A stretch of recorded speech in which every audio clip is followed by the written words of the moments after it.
Digital music. Trends. Digital music. Trends. Digital music. Trends. Digital music.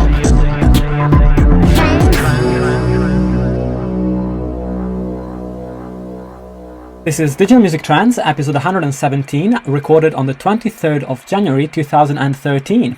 So hello everyone and welcome to Digital Music Trends, the weekly show that brings you all the latest news in the digital music and technology space. So the show is available on both audio and video, and you can find it on iTunes, SoundCloud, Stitcher, Mixcloud, TuneIn Radio, and most of your favorite podcatchers. So this week I'm very happy to welcome to the show Stuart Dredge.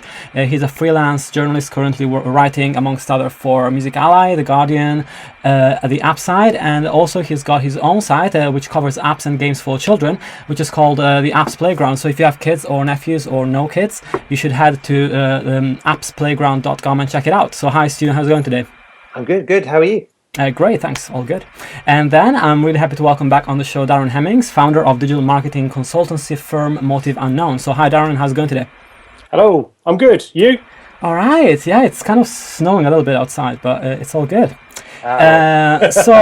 Today we have to cover a lot of ground. There's a lot of smaller stories compared to last week when we had like 3 huge stories to talk about.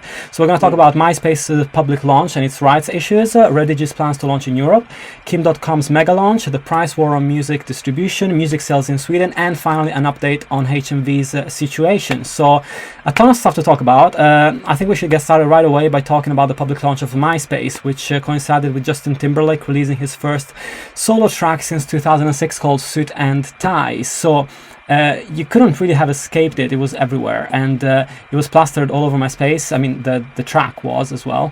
And so I wanted to ask you guys what your impressions of MySpace are at this point, now that the site has gone public.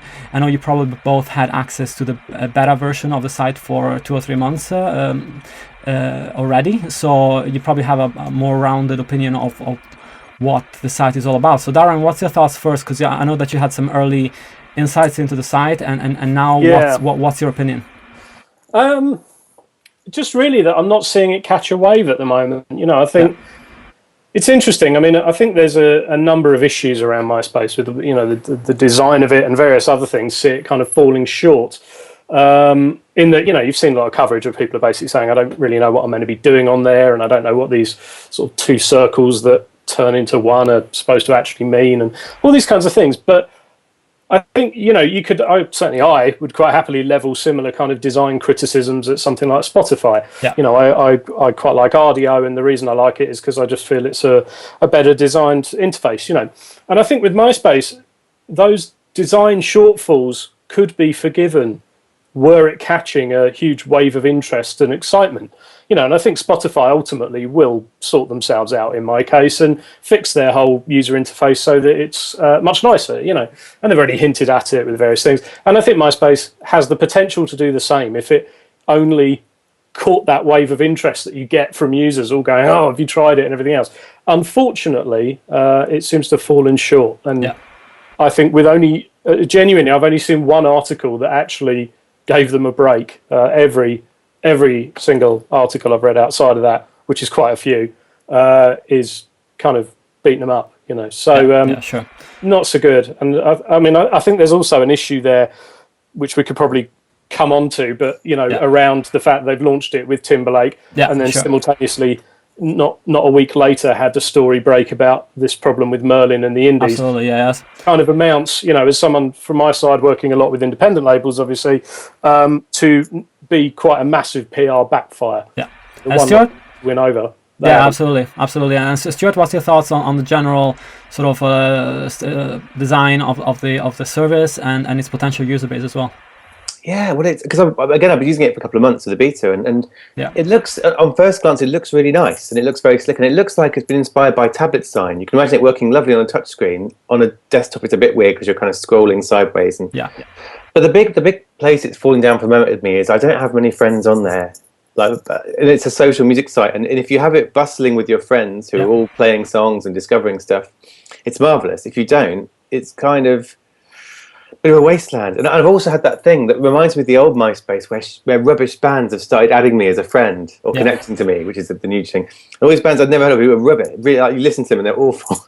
Are kind of just going and literally connecting to anyone they can find on there, hoping to get a connection back. So that's not so good. I don't know. I mean, I sort of thinking about my use of those social. I mean, Facebook and Twitter are my social networks, and I've got lots of contacts on there, and I'm using those a lot. MySpace, I don't have that network there yet, so it's not really doing on that grounds. For music, I'm just getting my head around discovery on Spotify, and I'm getting the hang of the playlist side of it, and I've actually got a really good system coming in to actually find new music on there. So I haven't got that problem to solve either in a way that MySpace could. So I'm not sure where it fits in for the moment. And let's talk about the Timberlake controversy as well, because a big thing about how the service was, the problems with the service in the past week was associated with the fact that there was a huge sort of Timberlake photo, and the track was splattered all over MySpace. You couldn't really escape it if you signed up to the service. So on the one side, critics are saying this is Timberlake using MySpace for his own promotion. On the other side, I could also think this is Timberlake trying to get some traction for MySpace with mainstream users that wouldn't otherwise go on the site by plastering himself all over the site. So where is the truth in that? Is it like a grey area for you, Stuart? Well, if I had Justin Timberlake as an investor, I'd be damn straight he'd be all over the site when I was launching to get everyone in. I mean, it's a good thing to have, in the same way that Amazon are using the Destiny's Child reunion to get people to their store. iTunes are doing stuff with the Bowie release. You just use what you have. So I don't think it didn't seem particularly controversial for me. Sure. I don't know. What do you think, Darren? I'm with you, to be honest, mate. I think given he is the primary investor, it'd look a bit weird if he wasn't on it, right? So it's kind of, unfortunately for him, I think he's damned either way. It's that classic thing of like, if he did do it, and he did, then everyone's like, I can't believe you're using yourself to pimp your latest investment. And if he didn't do it, everyone would be like, he has no faith in his own investment, and he wouldn't do it. So either way, the guy's absolutely screwed. I mean, it's weird, but to be honest, the big takeaway for me was just like, one, Timberlake does not, a thriving social network make. And the stupid thing was that you could kind of land on MySpace and just hit play and hear the song anyway. And within about 48 hours, that song was on Spotify, was on YouTube, was everywhere. Yeah. So it's just people kind of muckraking for reasons to have a pop, I think. Beyond that, why wouldn't you? As Stu brightly said, anyone would, and they do. So fair play to him for that, but one thing I think actually did you read the blog post the other day that Universal Music put up on their own blog in the UK? No. It was like what we think is going to happen in next year, the stuff we're excited about, and they were really bullish on MySpace. There were like 2 or 3 people quoted from Universal's UK team saying we think it's going to break bands, we're really excited about it. Yeah. So that was one thing that goes against it for me, is that seeing the biggest major label in the world saying we're actually quite excited about MySpace and we think it's got potential. So I would think there were people kicking the tires, trying to make it work, seeing if they can break through on it this year. I think there'll be a lot of experimentation going on. I don't think everyone's going to write it off as a dodo and not use it just yet. Absolutely. Yeah, I don't think it's dead, but it's got problems. There's no two ways about it. I mean, with them, to have the majors flood on and use a new social network is not a surprise. They're going to do that anyway. And most of the majors rush to use everything first, usually so they can just run some slightly ropey PR claiming they were first over the post with whichever new startup has launched, which has nothing really to do with selling records and is more about bragging rights within the industry. But they're going to try and do stuff with this. But I think one area where MySpace has just really made a critical error is with the indies and this, the press currently rolling around the Merlin situation, where they've been caught out for effectively not having licensing agreements and not paying for the use of that stuff. Whatever the details of that are, it's bad press and it won't help. Yeah. So they could well have done without that. Absolutely, and just talking a little bit about the details. I mean, the chief executive of Merlin, which is a group that represents thousands of independent labels, Charles Caldas, said that songs from more than 100 of Merlin's artists are more than 100 of Merlin's labels are now available on MySpace. And apparently the issue is that users are actually uploading the songs themselves and creating fake artist profiles where they upload the entire catalogs of the artist. But of course that is done without any supervision or without any monitoring or flagging happening. So of course we were talking last week about issues with the DMCA that Vimeo is facing with some legal action happening in the US. And this seems to be a similar sort of issue where MySpace does not have any sort of fingerprinting technology in place to identify tracks for which it doesn't have a license. So that creates huge problems because, of course, the labels can't keep scouring MySpace to find their tracks. At the same time, MySpace doesn't feel like it's liable for having those tracks online. So how can they balance this? And is there any way that they can salvage this situation with the last-minute deal? It's a bad road to be going down, I think, because the argument of users are uploading them and we'll take them down if you want, that's what Grooveshark says. And you don't want to be kind of classed alongside Grooveshark in the affections of the music industry. I don't know. I mean, it's a bit disheartening this keeps happening. I mean, it's very rare for a big digital service to launch without Merlin going on the warpath saying you haven't licensed our members. And they do a good job of getting this into the open and saying, look, this is why indies are important. But it keeps happening. It's a little bit... People even in 2013, people are launching thinking the majors is fine and we'll get the indies at some point.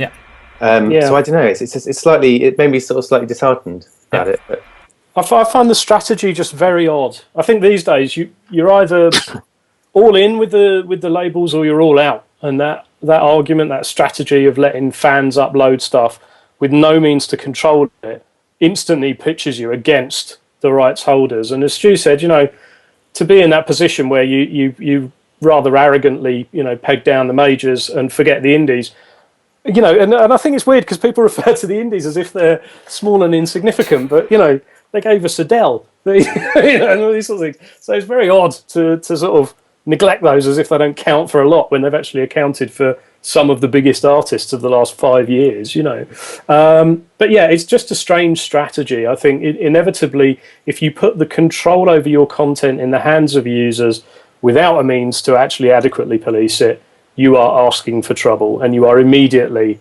pissing off a whole bunch of people that could really be the icing on the cake for your service, And I think if you look at services like Spotify, I was there when Spotify, when I obviously, was at PIAS and Spotify was very much getting off the ground. And to their huge credit, they did not forget the indies within the equation. And they were very careful about ensuring that the indies were included. And certainly in my experience, they were great. They're very accommodating. There wasn't this kind of us and them. There was none of that. It felt like a very level playing field. And that's why people bought in so well. And hats off to Spotify for doing that. MySpace, if you look at this argument, you just think there's completely the way not to do it because now you're setting yourself against the indies. It's bad news. It's going to take them a long time to claw back from that, I think. I do wonder as well what's going on because I wonder if their strategy is they're thinking they're going to do direct deals with the biggest indies like Beggars Group.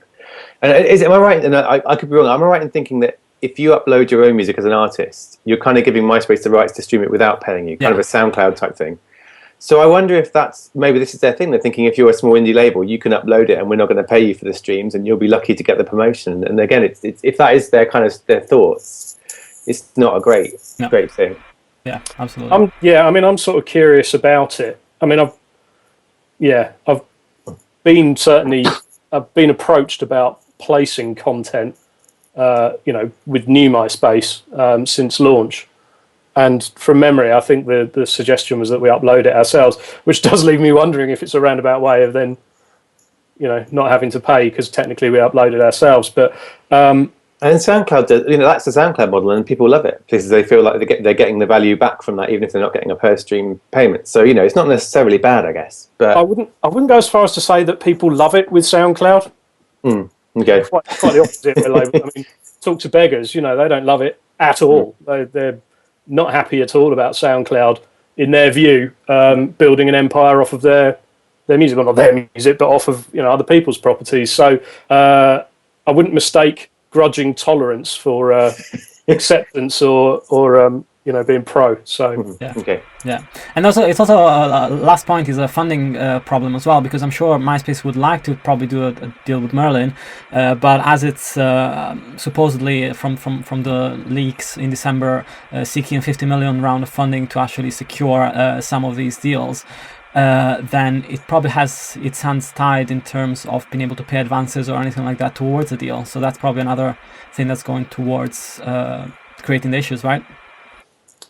yeah, but I think within that, this is a business world, and you've got to get those rights and clearances locked down. And I just get the feeling that I'm not sure MySpace knows what space it's actually trying to occupy. I think they've got a sort of grand vision, so they've got a kind of end play that they're looking at to say this is where we want to be, but I'm not sure they actually know the bit in between that gets them from here to there, and so I find it very puzzling, if I'm totally honest. I really thought that they would have this all buttoned down, so that there was no way things like this Merlin blow up could occur. And as long as that stuff occurs, you are immediately guaranteeing that a whole raft of people aren't going to use it. And the requirement for the indies to be on board is, I think, there's a very sort of oddly symbiotic relationship between the majors and the indies in every world, whereby the majors need the indies to be there to bring credibility and to bring the edginess that people may not consume in such great quantities, but always seek out. Yeah. And these days, obviously, the indies also bring in a bunch of people like Adele and Jack White and various other people, who are very large stars, Of course. But to sort of not have all of that locked down, I find really quite strange. So I just feel like this is starting to reek slightly of them not knowing what they're doing more than anything else, but could be wrong. Yeah, right. Oh, well, let's move on to talk about another startup that has some question marks on the legal front, which is Redigi. So the second-hand digital music store, having raised many eyebrows in the US, and is set to apparently move into Europe and try and raise a few more eyebrows, I guess, over here. So the startup has some legal challenges in the US where it's waiting for a ruling by a New York court as to whether what they are doing is legal or not. In the European Union, Redigi might find it a little bit easier to actually operate because the highest court in the EU has already ruled in favor of a company called UsedSoft in a case versus Oracle, where UsedSoft was reselling software that it purchased from Oracle, even if that was against the terms of the license at the time of purchase. So there might be a slightly better climate for Redigi to operate in Europe. And it's also planning to expand its trade in digital books, videos, movies, video games, whatever is digital and is an asset that can be exchanged. So guys, the New York Times article talks about the disruptive power of a company like this. I mean, I have some doubts that it could really make a dent into the UK market, but what's your thoughts on that, Darren? How do you see Redigi placing itself in the UK? I mean, I must admit, I've struggled to care with some of this service. I mean, I just find it's in such a weird space. I mean, if you were that passionate about ensuring artists were kind of remunerated for their efforts, then you would be presumably using something that had, you'd be using Spotify or Audio or Deezer or something similar, where you've got all the content there already and you just pay to have a kind of eat as much as you like type model. Yeah. And then at the other end, you've got iTunes, where if you were that fast, you pay. And of course, then on the flip side, if you're not somebody who can be bothered about paying, well, then you're downloading it for free from Pirate Bay or something. Yeah. So if we park the legal, questionability of this, I just wonder where the model sits where anyone would particularly care. You know what I mean? Maybe I'm being flippant, but I just find myself not really being, I just don't see them landing and being massively disruptive.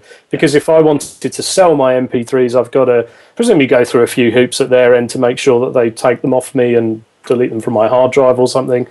I don't know, but all I do know is there's probably cheaper and easier ways to get hold of a lot of music, legal or illegal. But even on the legal side, if you're that bothered, you just err towards Spotify. So I just really, it feels in a weird way like they're slightly trolling the entire music industry. Yeah. There's a large argument of principle going on when I think, to be honest, the man in the street probably couldn't care less. Yeah, and for me, the bigger play is not really the music industry. It's more, they can probably make a lot more money by applying the same to movies and video games and stuff like that, because the music is moving so fast towards streaming. So Stuart, do you think that that's the case, or can the music industry somehow be affected from this? I don't know. I mean, I think I agree with Darren pretty much every point there. That it is a legal point. And it's an important legal point, I think, because it covers books and games and video. And in the games industry, I know there's been a long-running controversy about used physical games. Yeah. Whether when games are selling you FIFA that's been used, are they cannibalizing sales of the real FIFA and so on? But yeah, I did the same thing. I mean, it's basically, if you strip out all the legal stuff, it's basically a download store selling downloads for what, 20 pence lower than iTunes, or 20, 30, yeah. And I'm not sure that's a big game changer, really. I'm not sure there is that people who don't buy digital music because it's too expensive at 79p a track. Yeah. And I think we are moving to the point where this idea of having a collection of MP3 files, that's really relevant for a certain generation of people who ripped all their CDs and have bought from iTunes. Yeah. But as we move more towards that Spotify thing, where your catalogue is basically a bunch of metadata of playlists you've saved on Spotify and albums you've added, this idea of selling second-hand MP, it feels like a very transitional thing. I'm not sure how big it is in the long term. I'm not sure how harmful it is. Yeah. I think it is an important point. First of all, can you resell digital content? Yeah. Like you would physical content? But I'm not sure this is a big problem for the music industry. No, exactly. And I mean, they did go out of their way to try and make it a little bit softer for the industry, in the sense that they are, they're only allowing uploads of files that were actually downloaded from iTunes, so that they can recognize that it was purchased legally. They scan the whole computer for illegal downloads. They allow artists to register on the site and get 20% of the sales of their own tracks when they are resold. So they're trying to take steps to actually make their service as friendly as possible to the industry. But as you guys said, I don't know if there's a real market for this. Yeah. And looking at my iTunes catalog, I'm not sure how much of a market there is for 47 Black Crowes bootleg albums worth of MP3s. I'm willing to look into it, but I think that's a bulk. That more needs a digital equivalent of a charity shop, I think, rather than a second-hand store. Yeah. Are you a Black Crowes fan, Stu? I never knew that. I love the Black Crowes. That's brand new information. I'm going to see them in March. So anything. Nice. So yeah, so I mean, I'd rather, I don't know, I just can't see there ever being a big demand for second-hand MP3s. You either, and especially comparing it to iTunes, the appeal of iTunes is you're going to buy a song on your iPhone in 2 seconds from the iTunes store. It's convenience there. It's not really, it's 79p. I wish it was 49p, then I'd buy it. I'm not sure that's a big driver. Yeah, that's right. It's the kind of service that has no, if you stop someone in the street and you go, look, mate, how's this sound? You pay a tenner a month and you can play all the music you like. There's basically like damn near all the music around. You can play as much as you want. The guy in the street's going to go, awesome. That sounds like a really good thing. If you stop them in the street and say, okay, we've got this service. Now, if you've bought from iTunes, you can take them to this site and then they will look at them and maybe they'll upload them and then I think they'll delete them from your thing and then you can sell them and you might make 20p per track. You just like, sorry, move on. It's just convoluted and strange. Sorry. You're right. You're absolutely right. Okay, so let's move from a questionable service to a service that is actually seen as the antichrist of for the entertainment industries, which is the newly launched Mega, and of course its founder Dotcom. So the launch was pretty spectacular. There were helicopters and fake agents of the FBI and dancers, musicians, all sorts of stuff happening there. But from purely technical point of view and from what it concerns us really as working in music, I just wanted to look at how really the service can work for people that do want to share files illegally. So going into a little bit of a technical sort of space here, but I was looking at how the service works. And basically, the 2 points that are key is that A, the service doesn't have your password, so if you lose your password, that's it, you lose your data. And B, that all the data is completely encrypted based on that password, on a super high grade encryption. So that means that Mega doesn't have any idea as to what data is stored on there. Of course, the appealing factor of Mega is that aside from the encryption, is that it offers 50 gigs of data for free, which is huge. It's much more than any other service out there is offering, which of course caused some issues for them as hundreds of thousands of people were trying to sign up, and the servers were crashing all through last week. The encryption is a key part here, because the way it differentiates from what Mega Upload was doing is that users, when they put a link out on files that they have on the drive to share it and get people to download it, they have two options. One is to get people to download the encrypted files and also attach to the files the encryption key, so that they can actually download the file and read it. And the other option is to share the file without the encryption key, and then send the encryption key separately to the person that you're sending the file to. So the second is the most secure option, of course, because the data itself is gibberish without the encryption key that you can send them separately. The question is that if people do share links out to the public with the encryption key embedded, then services that do track piracy, and there's quite a few of them out there that labels use, can potentially find the link to the track, trigger a takedown, and Mega will take down the track. So in that sense, it seems a little bit harder for people to share files to a big public in this way without being caught. What's your take on this? And I know it's a little bit of a technicality on this front, and I'm sure there's loopholes as well, but I just wanted to get your thoughts on that. Stuart? Yeah, well, I think the clever thing that Kim.com has done, or arguably the stupid thing that Hollywood has done, is made him this kind of antichrist figure who seems like he's doing something amazing, when in fact it's just a fancy Dropbox with more space and encryption. And the encryption thing is interesting and good, but yeah, I don't think it's the kind of, it's the dreadful, awful thing for the music industry that people might suggest it is coming back.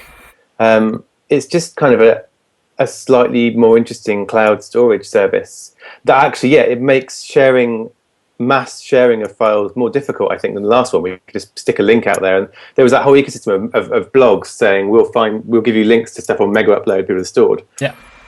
And I mean, there are so many ways now. I could share an album with you and Darren right now by sticking it in my Dropbox and sending you a link. Yeah. And and yet Dropbox is a very legitimate service. No one's trying to sue it. Or drop it on the Skype conversation. Yeah. Same thing. Yeah. So it's kind of, I think it's not as big a problem as it's been maybe made out to be, and he's very funny. I mean, if we talk about someone trolling the music industry, I think Kim.com counts. Like, I think there was a quote from him last Sunday saying something like, "We're not raising a finger to the government or Hollywood," and then he proceeded to have a launch with a fake FBI raid during the press launch, and then he said some quote like, "I respect copyright. What I don't respect is business models that encourage piracy," or something. Just some sentence delivered. You could sort of see the lawyers from Hollywood studios coughing over their breakfasts. And but I don't know. I mean, I think it's interesting, and the whole encryption and privacy side of cloud storage is interesting. And you got to think people like Dropbox may go there at some point, and so Mega may be forward thinking in that respect. But I don't think it's as big a problem for the entertainment as original Mega Upload was, or some other services. Yeah, absolutely. Darren?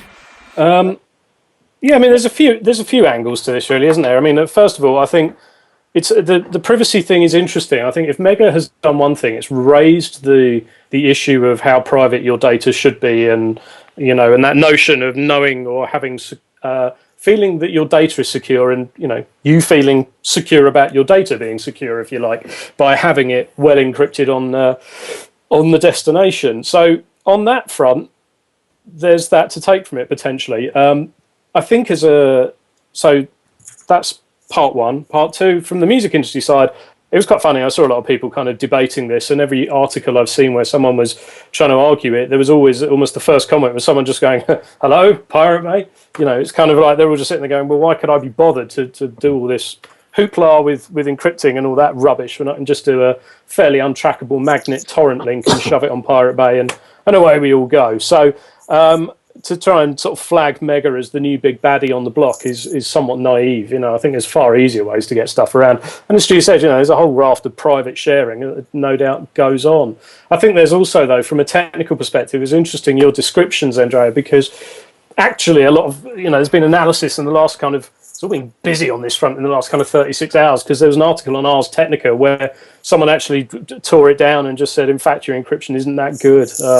It's based on specific random generated numbers, and a computer's notion of random is not random. It's quite predictable. Yeah. And it didn't do enough of what when you're hashing something, it does a thing called entropy, where it collects genuinely random data to throw in, which could be anything like your mouse movements or sound from the microphone being turned into bits and stuff like that. And basically this thing wasn't collecting anywhere near enough of that to actually make this stuff unbreakable. Yeah. So there was that, and there was also this thing where they're running a deduplication hosting thing with it, which is where, if the three of us have all got the same album and we uploaded it to Mega would not be hosting 3 copies of that record.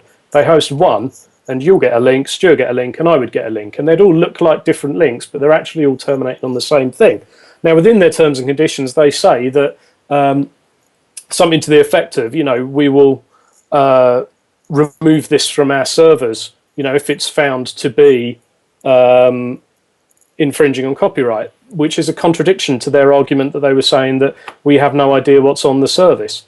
Because in order to dedupe, they have to know, if you upload an album, that it's the same album that I uploaded. They have to know that in order to direct them to the same file. Yeah, that seems contrary to what I've been reading so far. Yeah, and so it's kind of, in light of that, people are saying, well, then you can't possibly have absolutely no idea. But really the takeaway is that, Mega's big thing about privacy and all of that tosh was really much more about protecting Mega. It's got nothing to do with protecting the end consumer at all. So, and I think that's where it's been fairly robust in the sense of, the way they've set it out in terms of responding to DMCA takedowns and things like that. But really, on the whole, I just don't think it's a massive issue. I think, as Stu said, the guy's really set himself up as this big character that, guarantees a load of press coverage, and he's almost doing more damage through that than he ever is going to through his service. Well, the other intriguing thing I was thinking was that, okay, say you're David Bowie and you're recording a new album really secretly, no one knows about it, and you want to get files around, you might look at something like Mega now and say, wow, I could encrypt my thing and send it to my producer on the other side of the world, or so on. So there is maybe the encryption thing, maybe not Mega because of its history and the person behind it, but this kind of service, this idea of really securely transfer files around and share them, there might be some pro musician uses for it. Yeah. Again, probably not Mega, but that's another thing. It might lead the way for someone else to say, we're going to be the secure cloud locker for musicians to kind of collaborate. Yeah, without the history. Yeah.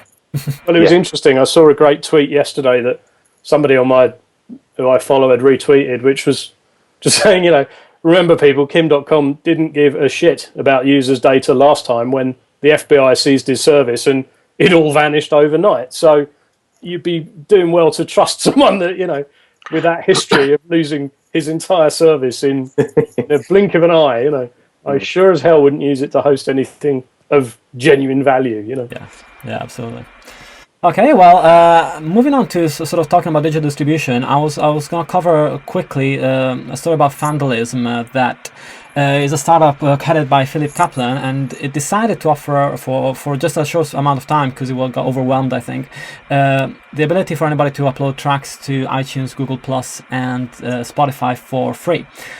So this was, of course, a way to get more users onto the Fandalism service, and they had to implement a $19.99 charge as a flat fee for a year, where users can upload any amount of tracks they like. Of course, they had to implement this charge because too many users were trying to get access to the free service. So this still, though, undercuts quite a few of the other players in the digital music distribution space, and TechCrunch reports that TuneCore charges $29.99 per album per year, and CD Baby charges $49.99 per album per year, and also takes a cut on the revenue from the stores.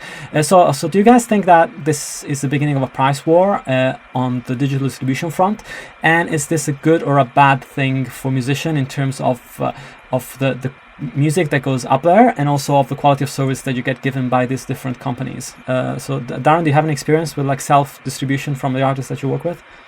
Well, I mean, I messed around a bit with TuneCore and CD Baby because I worked with Chapel Club on that remix project they did, where people could remix their song and put it on TuneCore and sell it and kind of keep the money. But I don't think to me the issue is not about whether it's a good thing for musicians. I've got to say, I'm quite surprised. I did wonder this. Okay, so first up, well done. Like, slow clap to Fandalism or whatever they're called for the kind of the big PR coup that they managed to score with this one. Good work. We now know who they are. So as a marketing tactic, great, well done. I do wonder, I must admit, if people like Spotify just got wind of it and thought, is this not just going to cause a kind of deluge of shite onto our system? There's plenty of shite on the system already, yeah. Well, exactly, but it's a kind of a growing problem, isn't it? Like, the easier you make access to these platforms, while we all think, that's very democratic and lovely, there's kind of a quality control issue that is doubtless going to reach a not a critical mass. That sounds a bit dramatic, but it will just crapify Spotify.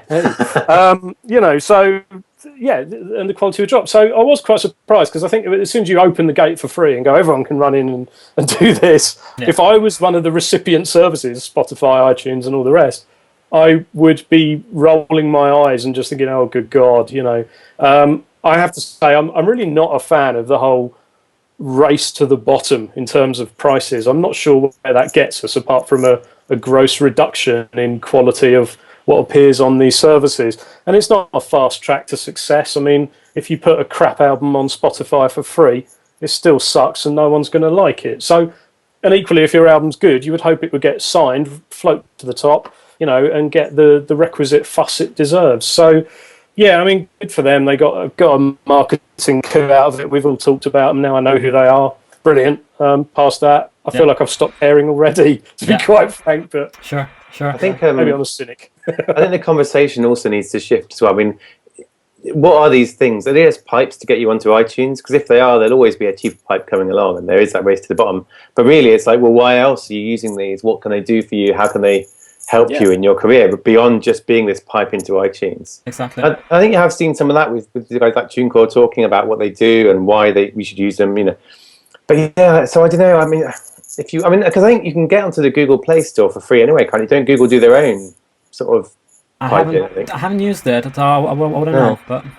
But so I think I don't know. If you're a band, your choice of how to get into it, maybe it is a price thing, and you just say whoever it is, it will get me on iTunes, and then I can promote it myself. But maybe a distributor needs to do more than that, and the conversation will end up being, well, it's about quality rather than just the price. Absolutely, and some services like Ditto, for example, I had Lee do an update just before Christmas on what the company is doing, and they're really putting their focus on services for artists and making sure that they can help them in their career, and not just provide distribution like they did at the very beginning of the company. So that's really the shift for them. And although the service of distribution is still there, I guess fans choosing between TuneCore, Ditto, CD Baby need to really weigh what the real benefits of the services are for them, and choose accordingly.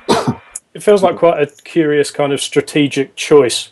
I sort of think if you're a band choosing a service because it's free, you've immediately put the wrong foot forward, and I mean, it was interesting when I worked at PIAS, seeing how other, how labels that PIAS distributed would be courted by other distributors to jump ship and use them. And it was quite interesting to see the different approaches that would be made and the different arguments. Saw a lot of this kind of, look, we'll give you graphs. And it was like drowning them with infographics and things like that, which is lovely. But, when you've got a record out and what you really need is, significant racking in HMV, or, decent placement in a supermarket, or a front page on iTunes, that's the point at which a distributor differentiates itself. Not because they're free, or because they'll show you a graph that, funnily enough, you didn't sell a lot. Yeah. So, and also when something goes wrong as well, that's when when something goes wrong and you need to talk to a customer service person, how quick are they? You don't know that until you have that awful thing happen. I mean, to me, it was always the distributor is, playing a very key role in your sales relationship with your retailers, and they manage that relationship. And that's something that certainly, I mean, I don't work at PAS anymore. I've got no reason to, speak favourably of them. It's not like I've got a vested interest there, but certainly when I was there, that was something they were fantastic at, was, managing those relationships with the key retailers and ensuring that you got, the right placement when you had the right album, and that's why people stick with them. So, yeah, I mean, it just feels like when people are talking about price and just pure access, I don't really understand. It feels like you've immediately misunderstood what distributors are there to do. Yeah. Yeah, it's not like the price of a refrigerator or an appliance. Yeah. It's a total different ballgame. It's like internet access in the days when you had all those free ISPs saying free dial-up internet, and everyone go, hey, it's great, I'll get one of them. And then everyone realised that actually maybe the speed wasn't that great, and maybe the customer service was dodgy, and everyone said, actually, you know what, broadband's something worth paying for. I think maybe a similar thing will happen here. Yeah, absolutely. And Stuart, talking about digital distribution, keeping along these lines, there was an interesting story this week which pertains to the release of the digital albums by KLF, which made some headlines before it was flagged as a potential mistake. So you've been following it quite closely. So can you explain a little bit what happened there? Yeah, sure. Yeah. Well, so the KLF, who are a legendary act in the UK, famously split up in 1992 and deleted their entire back catalogue. A lot of it which hadn't ever got an official release anyway. It was bootlegs at the time. And they haven't been around since. The people who are in the KLF are doing other stuff, and they haven't made a comeback. And suddenly these 5 albums popped up on Spotify and iTunes and other services. And that was a big news. It's like, has the KLF undeleted their back catalogue? Are they coming back? What's going on? Is it like a 25th anniversary or something weird? And then it turned out, everyone was basically saying from about an hour in, no, it's clearly not the KLF. Someone's just uploaded them, some bootlegs from home. Yeah. Get in while you can. And even Apple and Spotify seemed kind of unsure of what was going on. Yeah, absolutely. And it came back to it. Basically, it came through a sub-distributor of The Orchard, came through there. No one checked it on the way through. It kind of evaded all those, hang on, is this really the KLF? Got onto the stores and then was taken down. The Orchard acted quite swiftly to take it down. And they're sending out a reminder to all their clients saying, by the way, you need to have the rights and the paperwork for everything you upload. But some lucky people got their hands on the digital files from iTunes. I mean, I got a couple of albums from iTunes, not thinking these would be fake, just to hear them. Yeah, nice one. But that kind of raises a few questions about sort of how do you prove ownership in the distribution of catalog in the digital world? Because of course, like we're talking about, the cost of distribution now, and it's falling, and pretty much anybody can go and decide that they want to upload something, and so. When you talk about well-known commercial catalog, then it's easy for that to be flagged up by a variety of services.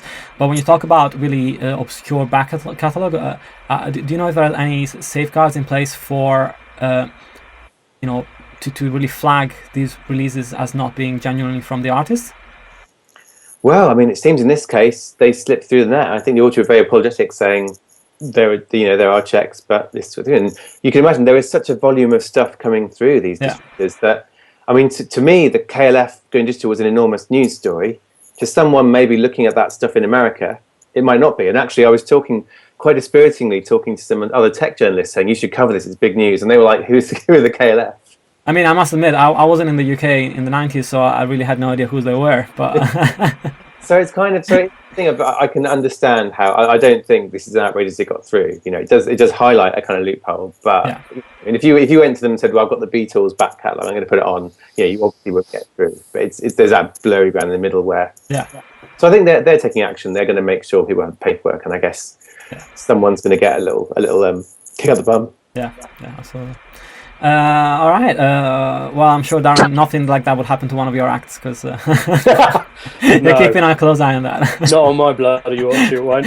No, I mean, I think it was interesting with that. I mean, I don't know, like I've followed the KLF very closely for many years. I'm quite the fanboy. So, as Stu said, I think as soon as I got wind of it via, I think Joe Muggs or somebody posted it on Twitter, I had a look, and you only had to look at the cover art for the White Room was wrong, and the 2 comps had bloody Depeche Mode and Pet Shop Boys remixes on them, so it was immediately screaming bootleg, right from the get-go. But I'd like to think that at least the KLF would probably be quite amused by the whole thing, because I don't think they burnt £1 million, for Christ's sake. So they're the perfect band to rip off, because if they're not exactly going to go, you owe us £500 in sales revenue because they burnt £1 million. They genuinely couldn't give a flying one about that sort of thing, I don't think. So, and they've persistently resisted calls to put this stuff online.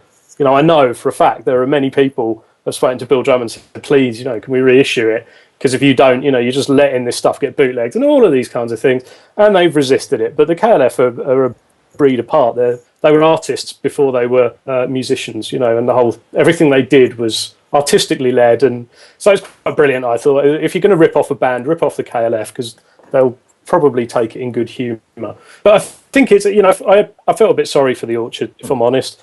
I think this would actually be very easy to perpetrate in terms of slipping something online and getting away with it, because these are very automatic processes. Yeah. It's all very digital. There's not some kid sat there, stamping every single process or whatever with approval. So these things do happen. It was I thought it was kind of fun. I like the fact that briefly the KLF were back and everyone was really mad about it, even if it was fake.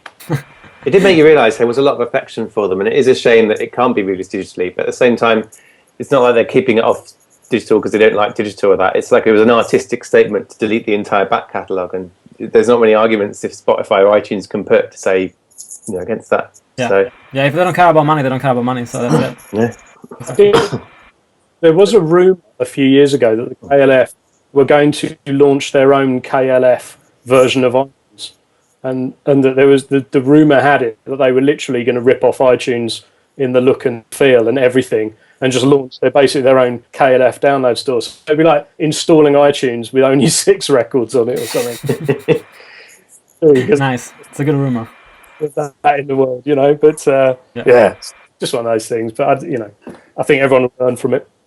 Yeah. All right. Well, let's move on to talk a little bit about an article that Glenn Peoples had on Billboard, and that was kind of isolated. I didn't see anybody else pick up on that yet, which was talking about a price point for subscriptions. So Rhapsody just dropped the cost of its subscription service if it's purchased with a MetroPCS mobile plan from $10 to $5. So MetroPCS is a very popular service in the States for it having no contracts on its plans, and it has a lot of pay-as-you-go customers as well. So its customer base is really like a lower disposable income type customer base, and that's really interesting that Rhapsody did that and they were allowed to do that. Because it shows that there is some leeway to drop the prices if, like in this case, the services are able to reach a demographic that they wouldn't otherwise be able to reach with the normal pricing of the subscription model. So, I mean, this is interesting because, like, we were talking about distribution and subscription services pricing last week when we looked at Bloom FM. And there is the need for different types of pricing models in the subscription space. And just as sort of weird comparison, music is priced differently in different countries, depending on what people are prepared to pay or able to pay for it. It would make sense for some of these services to try and tailor their pricing models to the audiences they're trying to sell the subscription to, and according to their disposable income. Do you guys think that this is something that might catch on? Especially given the success of Cricket with Move and perhaps the success of this initiative. Go on, Stu. Well, I think it's interesting because you've got this debate going on about how should streaming services charge more than a tenner a month and pay artists more, and there's a view in the industry in some quarters saying they should charge more. Tenner's not enough. And yet the streaming service is saying, no, if we want to get to the mainstream, 10 is too much, probably. We need to have lower price points. Yeah. And we need to have it bundled into other stuff. So, you've got Move in the US where you pay for your smartphone in tariff and you get music as part of that. The MetroPCS thing. Spotify in Switzerland this week have got a thing where I think it's a €31 tariff, isn't it? And you can get Spotify Premium as part of that. Okay. I think it's a big trend to kind of have, because people will pay a load of money for their smartphone and they'll spend a decent amount of money on their tariff because they want decent mobile data and they want unlimited calls and texts, and they see value in that. Yeah. Adding music to that is relatively small, but lots of value. People love music. So I think we'll see a lot more of those kind of deals like the MetroPCS one. Yeah. So I think Spotify as well and Deezer have looked at this of how can we make our service feel cheaper even if the cost is still being paid by someone. Yeah. I think it's important. I think is that a thing. I mean, I would pay I probably would pay more for a Spotify because I get a lot of use out of it and I appreciate it. Yeah. A lot of people who aren't using it might pay for it if it was less. It's like you have to be flexible, I think. Yeah. So this is all just experimentation and necessary experimentation to figure out where the magic sweet spot is. But I think the one thing that everyone does seem agreed on is that we all get really excited about streaming's growth and about Spotify having 5 million subscribers or 6 million, Deezer having 3 million, so on. It's still less than 20 million subscribers in the world paying for music services. I mean, it's still a niche, and the big thing now is how do you get it to the mainstream, and price may be part of that, and bundling probably is part of it. Yeah, absolutely. And the other interesting thing is that a lot of these, I'm not sure what happens with Rhapsody and MetroPCS, but a lot of these plans on mobile, if you subscribe to the service with the mobile plan, then that doesn't count against your data cap. So that's another very interesting thing for people that do want subscription and they want it tied to their mobile, but they don't want to pay a ton of money for the plan, right? Yeah, I mean, I think it's I think it's good as long as the costs are being subsidised. Basically, I mean, I'd be very worried if we were looking at another race to the bottom by way of the assumption that if it isn't working, it needs to be cheaper, which is always a dangerous place to go by way of driving costs down, which, I don't know where that ends up. But yeah, I mean, I think, the idea of people getting it with their mobile plans and everything else does make a lot of sense, because you're also at that point where when you're spending £30 a month for someone to say, well, for an extra £5, you get unlimited music, then you're already, because of the £30 you're spending, you're already kind of in that, you've inflated your expectations. So the extra £5 doesn't seem like a lot. Whereas from nothing, if someone says, if you want this service, it's £10 a month, and people may not see the value in quite the same way. So I think it is quite important to break through. I mean, I do wonder if longer term that the victory of streaming will just have been that it lasted long enough to bear witness to the death of, physical and various other things, that it becomes, the prominent or dominant player even by way of everything else just dropping out. And, were HMV to totally collapse, then, that might be one such thing that would push that agenda in the UK. So that may well be a factor in it. But certainly I don't think it's a bad thing to experiment with these things, provided, what's coming back to labels and artists is not being affected. Because I think at the moment that's, there's a secondary war going on there to win hearts and minds within the music business, and dropping payments on something where people already think the payments are fairly paltry would be extremely dangerous. Yeah, like Darren says, it's all unproven. 10 million people paying £10 a month is a certain amount of revenues for artists and labels. 100 million people paying £5 a month would be amazing, and no one quite knows what the right kind of mix and matching is, and and then the payouts are obviously not completely transparent. Yeah. But yeah, I think there's the danger would be if we sat down now this early in it and said the model is £5 for web only access, £10 for mobile and web. Yeah, and that's going to be it. I mean, like I've been playing with Bloom.fm this month, where it's kind of Pandora, but if you pay £1, you get to keep 20 tracks. £5, you get to keep 200 tracks. Yeah, people are starting this more fluid model where you can sort of pay a little and then upsell them over time. So people are playing around with the models and figuring out what works, I think. Yeah, absolutely. And this kind of ties into the next story, which was just talking quickly about how the Swedish Record Association reported a 14% increase in music sales in 2012. And this is interesting because 60% of the sales are digital for the music industry, and 90% of the digital sales come from streaming services. So that's really an incredible number, and it's something that, of course, we hope to see replicated if it does lead to an increase in the general revenues for the music industry. So do you think there's some sort of special recipe for Sweden that allows them to get these numbers? And can it be in any way replicated in the UK? Darren? I'm not sure, really. I mean, I think there's potential for it. I'm just always a bit wary of this kind of reference back to Sweden. As I worry slightly that it's being seen as a kind of leader when it may just be a sort of cultural difference. You know what I mean? It's kind of like, I talked to a lot of friends about sort of like in Germany, there's a very different mindset around being, paid for your efforts. and unlike in the UK. So I know a lot of artists who tour in Germany and feel that they get better money out there because they're more respected and things like that. So there's sort of cultural differences that won't translate over. So kind of saying, well, it works over here, so it must work over there, I'm not sure is necessarily a cast iron agreement. But I think it's certainly a good sign, and I think we need some positive stories around this stuff, because it's been really easy to have journos beaten up on them, and you see a lot of that, and it's just gotten very tiresome, which isn't to disregard the arguments around it. The arguments are all valid, but it was becoming such a kind of negative environment that, to be honest, I'm just pleased to see a slightly more positive story emerging, and and I kind of do hope that this bears out for the future. But all I'm saying is it's the way in which people are taking it as kind of, it works over there, so it's going to work over here. It's kind of like, no, it might work over here. It's not a guarantee. Yeah. Sweden's interesting because Spotify is properly mainstream there, I think, isn't it? It's a big consumer brand. It's not like a digital music brand or a geeks brand. It's a big thing, and that's partly possibly because it's from Sweden. It's like the homegrown startup taking the world by storm, and there is a patriotic factor.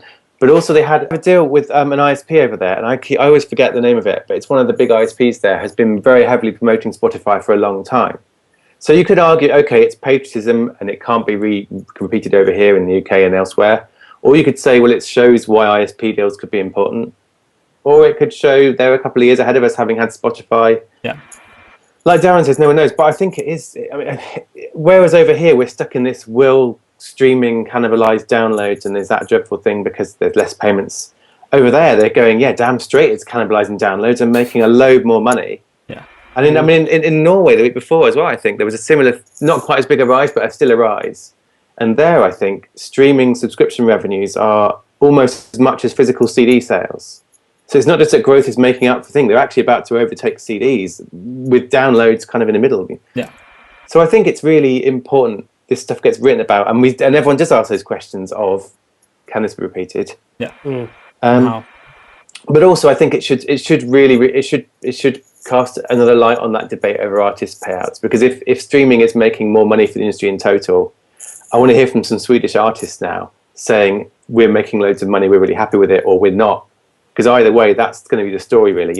If Spotify takes off, if it goes really well, does it mean that artists that all those promises will be delivered onto them, or are they still getting not much money from it, and is it all a bit dodgy?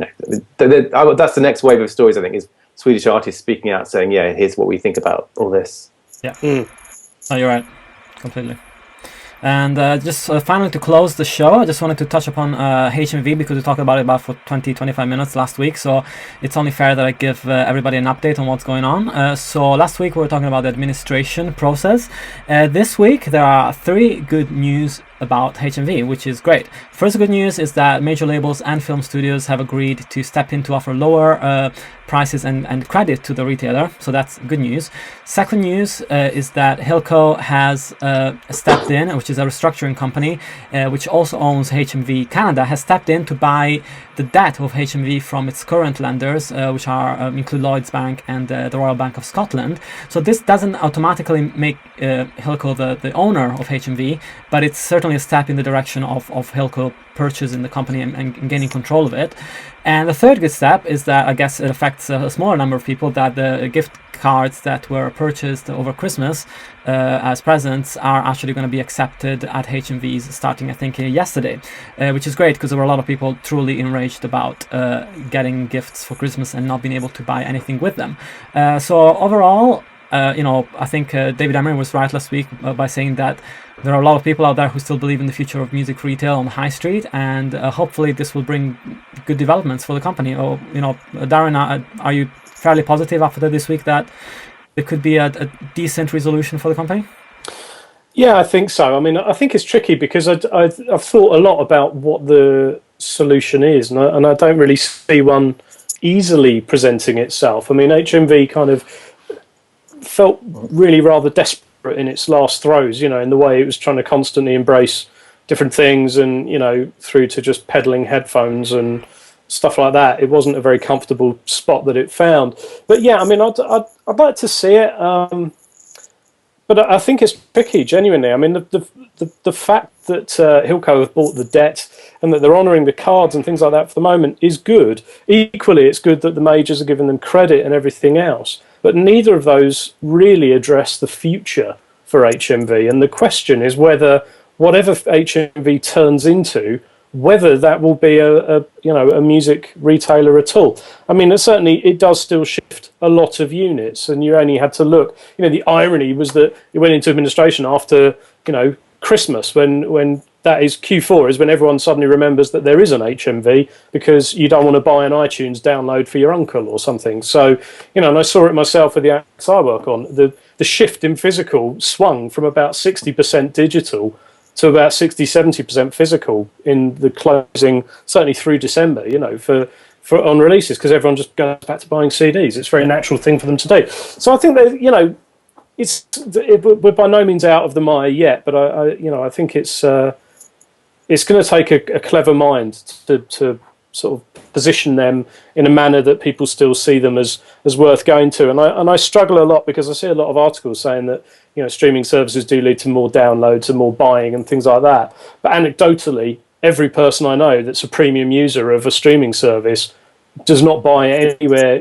Most of them I know haven't bought a CD since they started using Spotify or whichever service of choice. So as long as those sorts of things occur, then HMV drastically needs to rethink where it is. But that then puts it at odds with the arguments of the majors, who clearly want a shop front for physical releases still. But I wonder if part of this isn't strategic, in that if the majors keep that shop open and they keep pushing their degree of sales through it, they're then avoiding the monopoly landing with Amazon and Tesco and the like, who will then start dictating terms.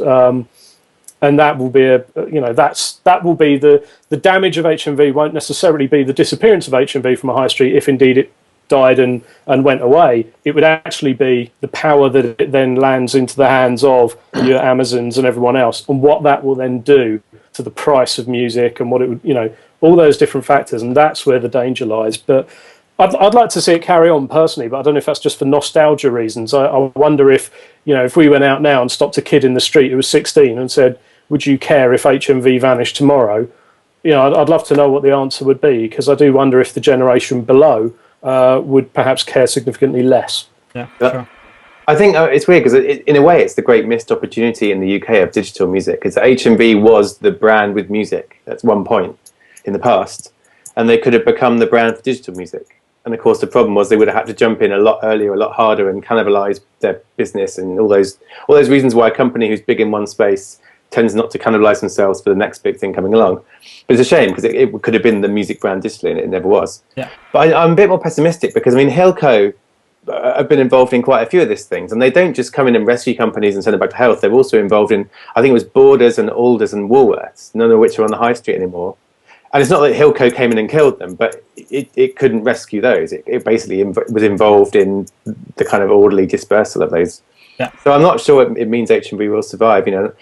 Like Darren says, the major labels are obviously very keen to keep it going, and it does still account for a big chunk of sales. But yeah, I think, the thing that I've been thinking most about it is actually if HMV does go down, or if there's a problem with it, it just re-emphasises that the importance of digital really has to start pulling its weight even more in this year ahead. And we always talk about, will digital make up physical decline? And it hasn't so far in the UK. It's always been CDs falling faster.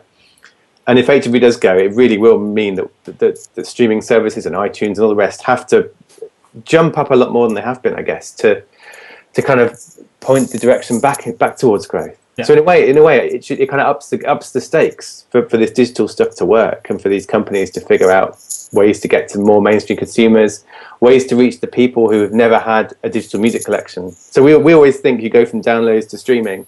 Actually, there's this whole base of people who are going from CD collections maybe straight to streaming.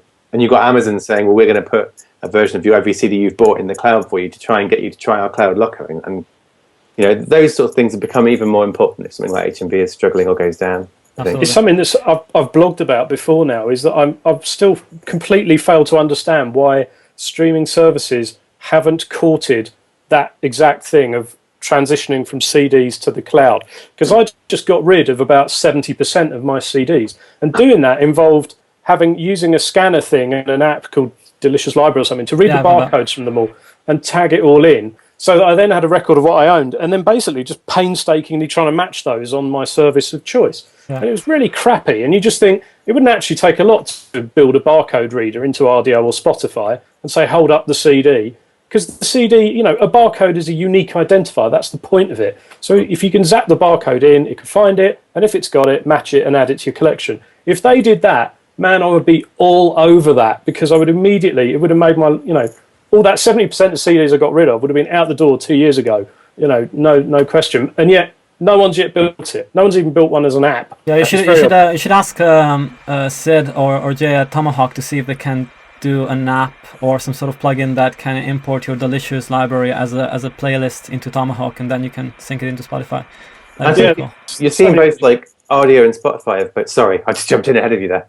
RDO and Spotify they're both going with this collection metaphor. RDO has it already, your albums, and Spotify it's part of the new software coming out that you'll have your collection and you can add albums to it. And I think that is them both saying we understand that people who have CDs have the thought of a collection in their minds, so we need to have that. And like you say, they could do that in a hack day. Someone like Sid Lawrence could knock that up in 2 hours in a hack day.